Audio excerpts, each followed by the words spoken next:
Hello दोस्तों, मैं S N Rawal आपका अपने यूट्यूब चैनल पर स्वागत करता हूं, अभिनंदन करता हूं।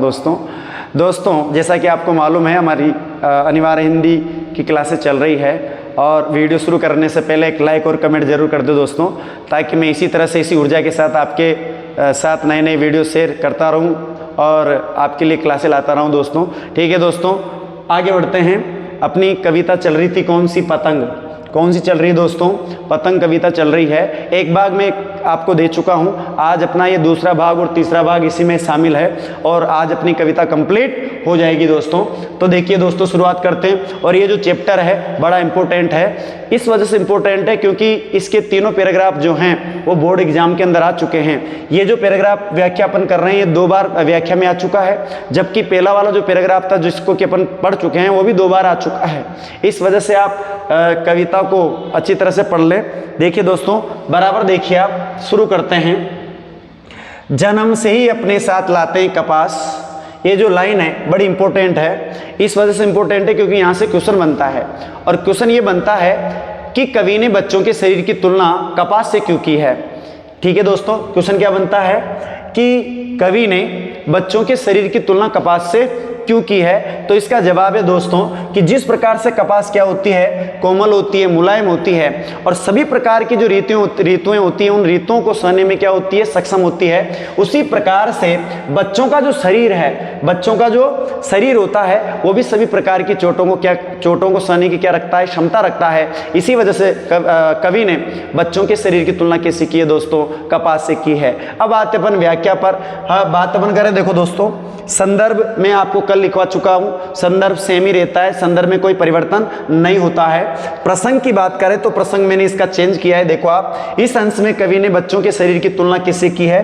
कपास से की है, तो इसका प्रसंग मैंने चेंज कर दिया है। अब देखिए दोस्तों, व्याख्या पर आते हैं। जन्म से ही वे अपने साथ लाते हैं कपास, पृथ्वी घूमती हुई आती उनके बेचैन पैरों के पास। कवि आलोक धनवा कहते हैं कि बच्चों का शरीर जो है वो जन्म से ही कपास के समान क्या होता है? कोमल होता है, मुलायम होता है। जिस प्रकार से कपास तीनों प्रकार की ऋतुओं को सहन करने की क्षमता रखती है, उसी प्रकार से बच्चों के शरीर में भी सभी प्रकार की चोटों को सहने की क्या होती है? क्षमता होती है। फिर देखिए, पृथ्वी घूमती हुई आती है उनके बेचैन पैरों के पास, यानी कि बच्चे पतंग उड़ाते वक्त इतनी तेज गति से दौड़ते हैं। अब यहां पर मानवीकरण अलंकार हो जाएगा दोस्तों। कौन सा हो जाएगा? मानवीकरण अलंकार हो जाएगा। कौन सा होगा? मानवीकरण। किसमें? पृथ्वी घूमती हुई आती उनके बेचैन पैरों के पास, क्योंकि पृथ्वी का क्या किया गया है? मानवीकरण किया गया है। क्या किया गया है दोस्तों? मानवीकरण किया गया है। इस वजह से अलंकार कौन सा हो जाएगा? मानवीकरण हो जाएगा। देखिए, पृथ्वी घूमती हुई आती उनके बेचैन पैरों के पास, यानी कि बच्चे इतनी तेज गति से दौड़ते हैं पतंग उड़ाते वक्त कि ऐसा लगता है जैसे पृथ्वी क्या हो, खुद तेज गति से पृथ्वी जो है खुद घूमती हुई बच्चों के पैरों के नीचे आना चाहती हो।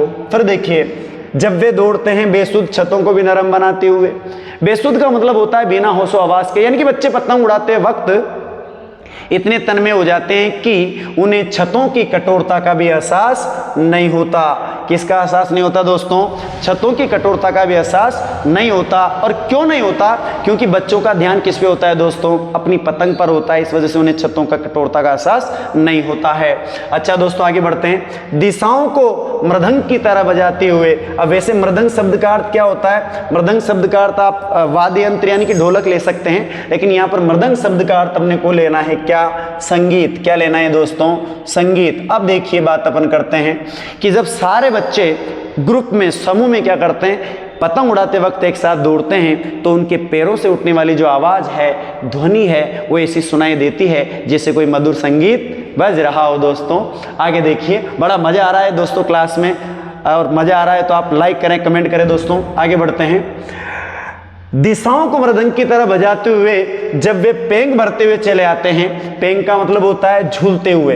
पेंग का मतलब क्या होगा दोस्तों? लहराते हुए लिख सकते हो आप, झूलते हुए लिख सकते हो। क्या लिख सकते हो? लहराते हुए या झूलते हुए।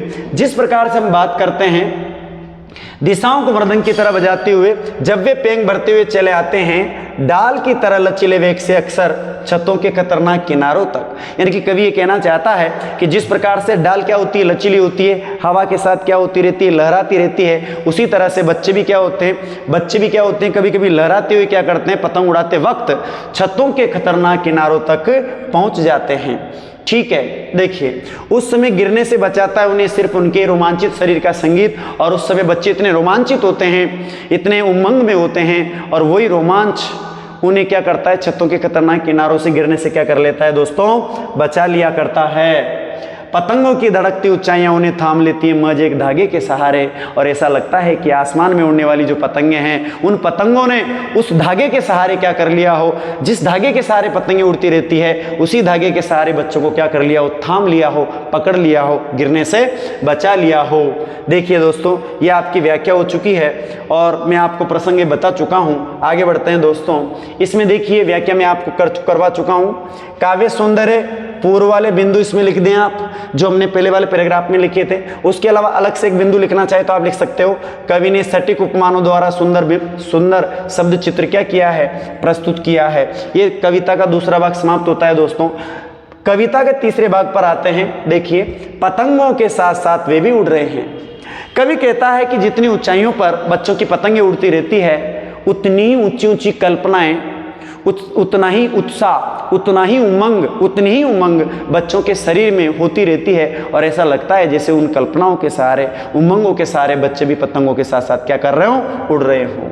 देखो, अपने रंध्रों के सहारे अगर वे कभी गिरते हैं छतों के खतरनाक किनारों से और बच जाते हैं, तब तो और भी निडर होकर सुनहरे सूरज के सामने आते हैं। बात अपन करें कि बच्चे पतंग उड़ाते वक्त कभी कभी असावधानीवश क्या हो जाते हैं, गिर जाते हैं, लेकिन गिरने के बावजूद भी अगर उन बच्चों को चोट नहीं आती है तो दोस्तों बच्चों के मन में गिरने का जो भय होता है वो भय हमेशा हमेशा के लिए क्या हो जाता है दोस्तों, समाप्त हो जाता है, और पृथ्वी और भी तेज घूमती हुई आती है उनके बेचैन पैरों के पास, और फिर दुगने उत्साह के साथ बच्चे वापस पतंग उड़ाने के कार्य में लग जाया करते हैं। दोस्तों, बात अपन करते हैं, ये कविता थी पतंग, और जैसा कि मैं आपको कल बता चुका हूं कि इस पतंग कविता के अंदर कवि ने क्या किया है, बच्चों की जो स्वाभाविक इच्छाएं होती है, उमंगें होती है, उन उमंगों का, उन इच्छाओं का क्या नाम से बिंबों के माध्यम से वर्णन किया है। साथ ही इसमें शरद ऋतु का वर्णन किया गया है।